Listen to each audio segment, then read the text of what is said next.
ya, actualizamos la información del clima con el pronóstico del tiempo en Somos Noticias. Appreciate our news media partners for being with us for this Hurricane Idalia update.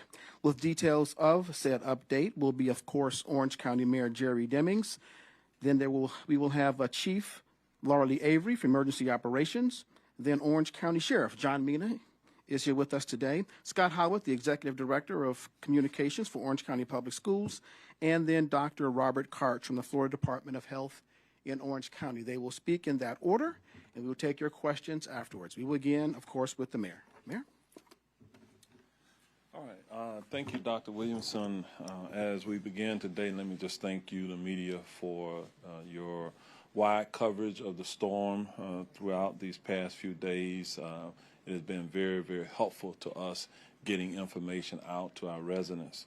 I also want to acknowledge our family and friends who may live in the Big Bend area of our state and other areas who have been more significantly impacted than we have been impacted here within Orange County. Certainly our prayers and our thoughts go out to those communities who are still wrestling with this storm. In many regards, the storm has been more devastating for some of our North Florida residents than perhaps here. But what I want to do today is just go over with you some of what has happened in the last 24 hours or so here within Orange County. And so we'll share a lot of information with you towards the end. We will ask for any questions that may come in Spanish, and we have the ability to translate, and then we'll open it up for any Q&A at that time. All in all, Orange County has fared very well.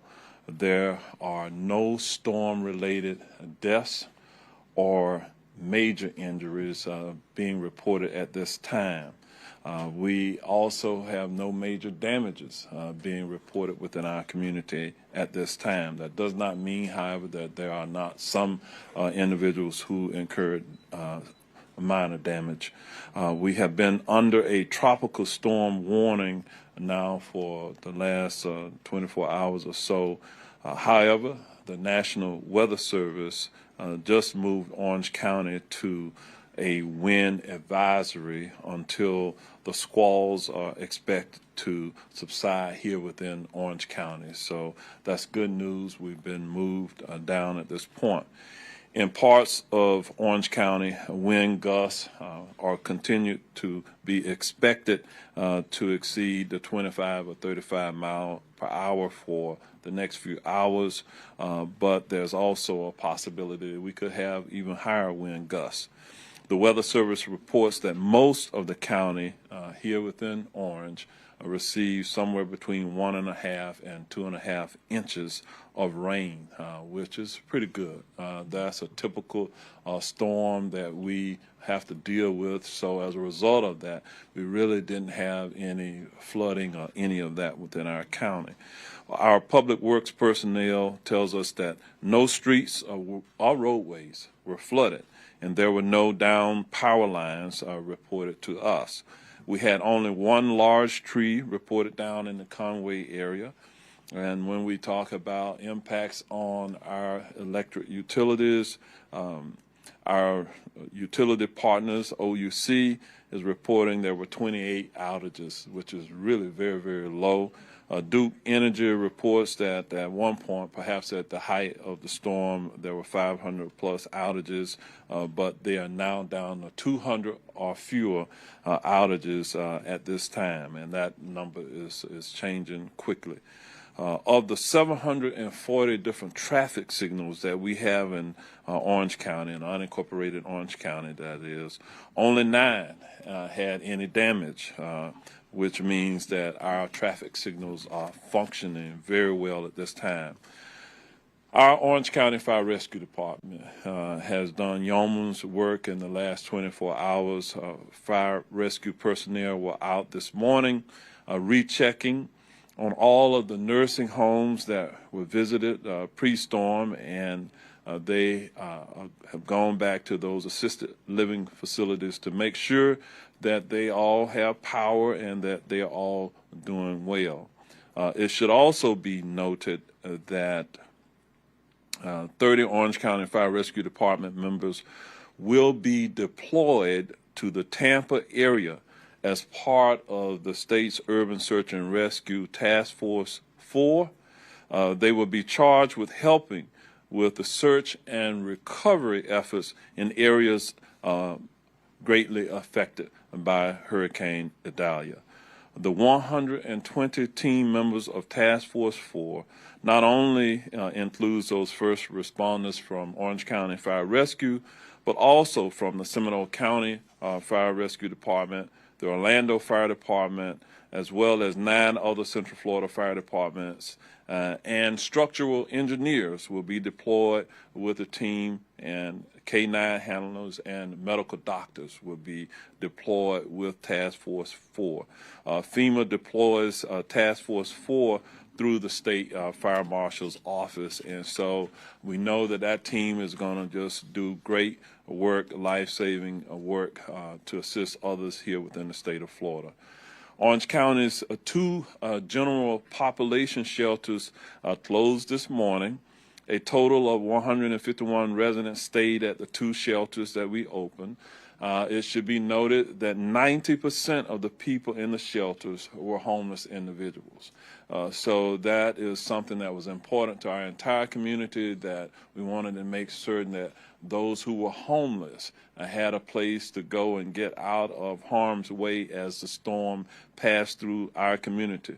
We are working with the Homeless Services Network to relocate those individuals for assistance where we can. Shelter managers tell us that all operations ran smoothly and residents were grateful they had a safe and secure place to ride out the storm. Our 2 special needs shelters are in the process of closing. The Florida Department of Health assists with managing our special needs shelters, and this is where many of their staff and 19 clients stayed overnight. Most of those persons who stayed at our special needs shelters were elderly individuals. For those who were housed prior to the storm, before being transported home, our shelter managers make certain that there is power at their homes before they return. We are thankful to have a partnership with Links. Access Links helps to drive these individuals with special needs back to their homes. We want to thank Links for that partnership. It's an important part of what we do as a community. Between the 4 locations, 24 pets were there with these individuals. For Orange County, unincorporated Orange County, let me talk a little bit about solid waste. As you all know, that because of the storm, we suspended the pickup of garbage or waste from curbside today. That service will resume tomorrow. I do want to report that for those who missed their pickup today, Saturday will be the makeup day for customers who did not receive curbside service. Again, the makeup day for residents in unincorporated Orange County with Wednesday curbside garbage recycling, large item and yard waste collection is this Saturday, September the 2nd.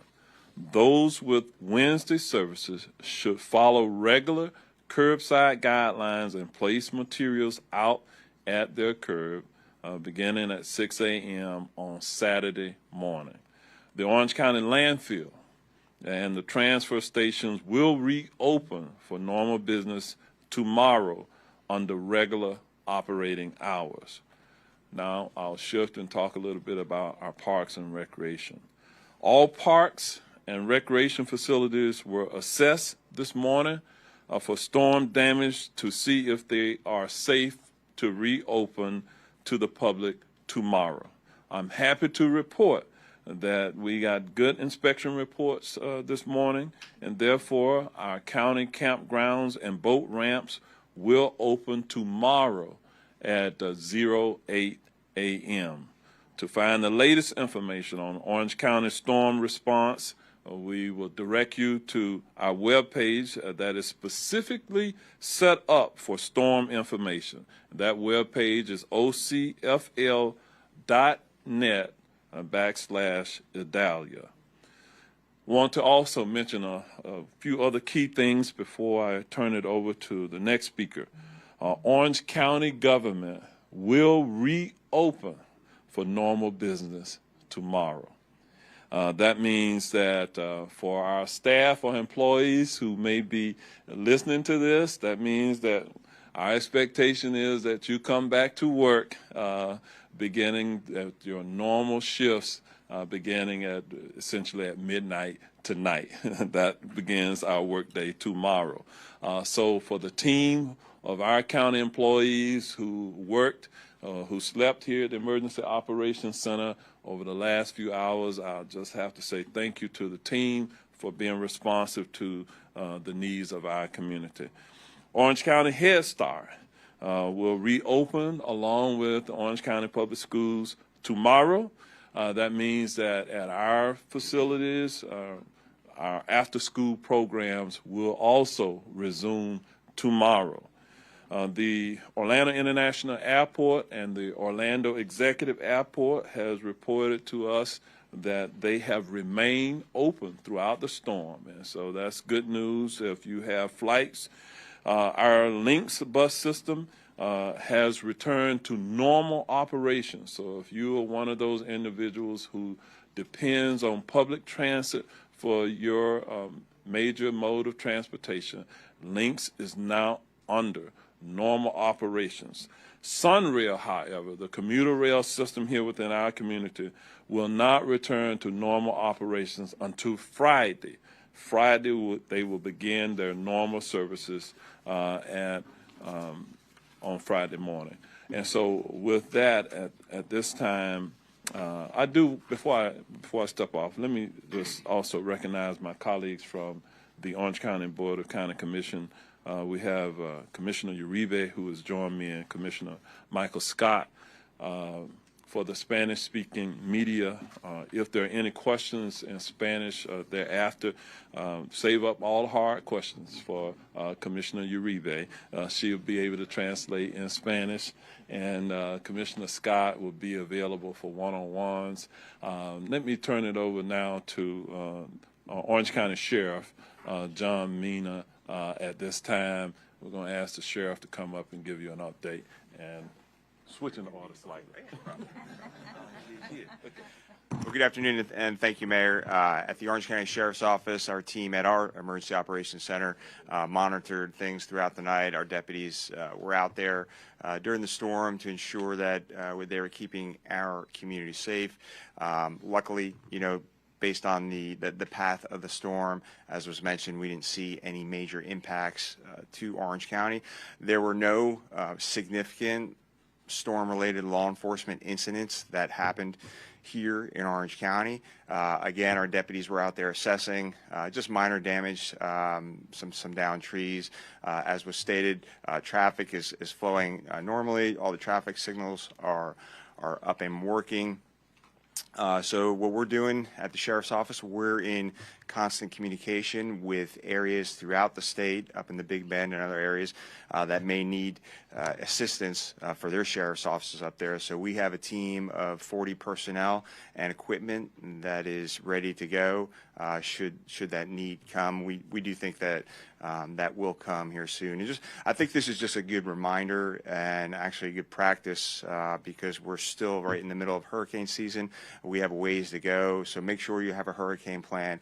Make sure you're listening to the authorities. Make sure you're tuned in to our wonderful news media, and make sure you have all the supplies you need because unfortunately I'm sure we're going to have to deal with this again before the season is over. And just know that the Orange County Sheriff's Office is here for you. Our school resource officers will be reporting to their schools tomorrow. We did have deputies staged at all the shelters, and there were no significant issues at any of the shelters involving law enforcement. And as always, if you need the Sheriff's Office here in Orange County.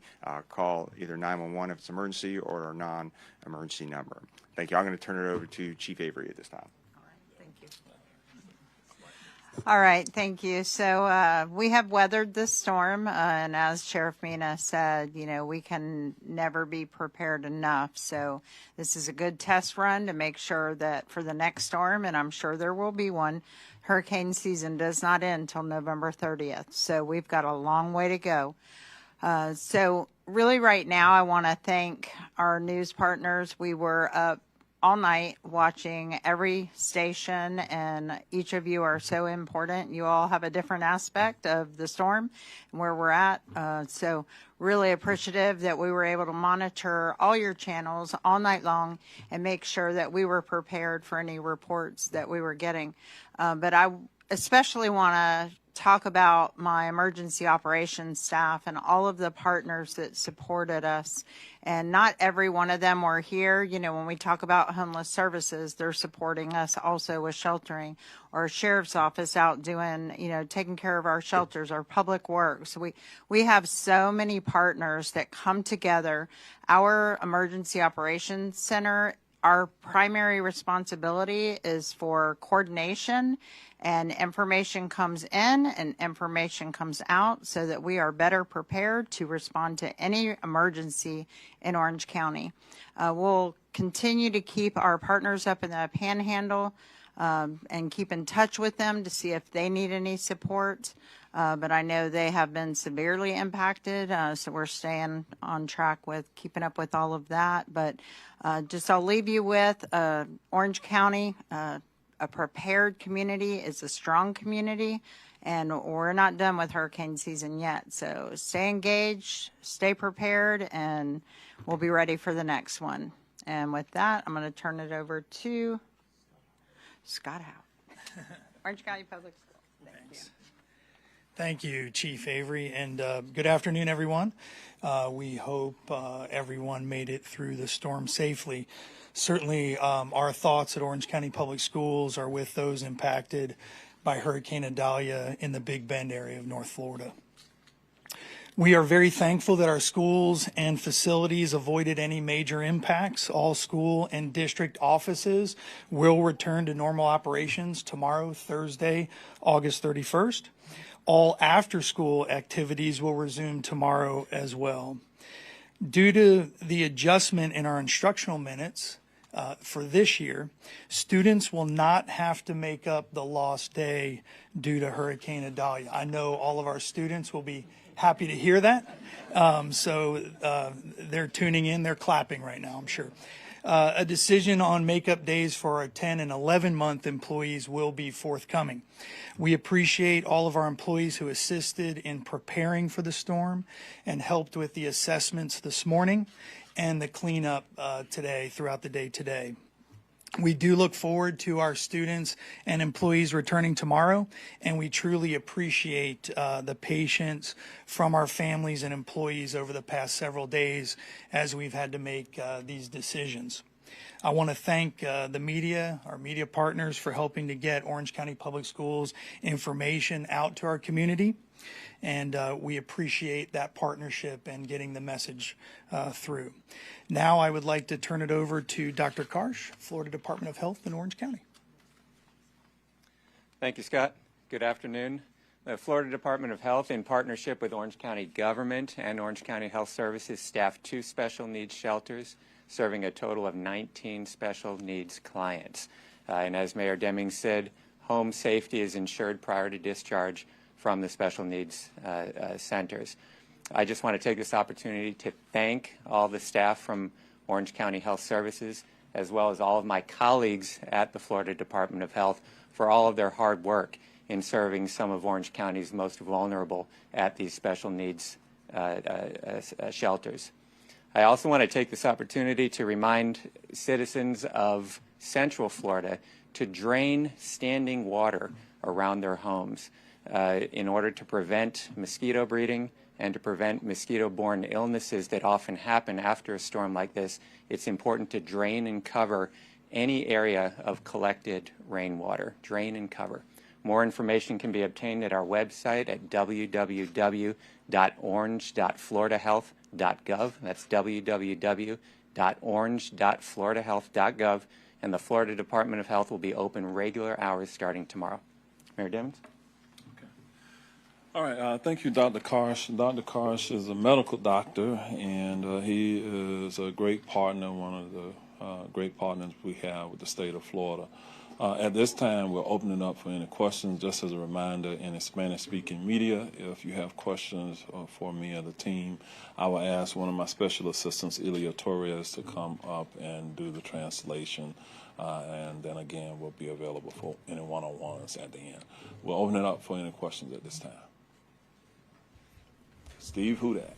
Mr. Mayor, Laura Lee addressed this a little bit, but whenever we have a great buildup about this coming storm, and then it turns out to be a dud, it has an effect on people like me and my neighbors, and we go, oh, like, you guys always overblow this thing. What do you have to say to people like me? Well, storms are unpredictable, and what I would say to anyone, always treat them that they're serious. We always plan for the worst, we hope for the best, and while we may have been less impacted by the storm than some other areas, that storm could have turned and we would have been more impacted. So we have to always plan for the worst. That's what our team does here. So it's a great opportunity. There's no substitute in life for training or experience. The team that we have together is well trained, but when there's a storm, whenever there's a deployment, there's an opportunity to gain experience that makes us better for the next time. And so I count our blessings in that regard, that we are better prepared for the future because we have now gone through this experience.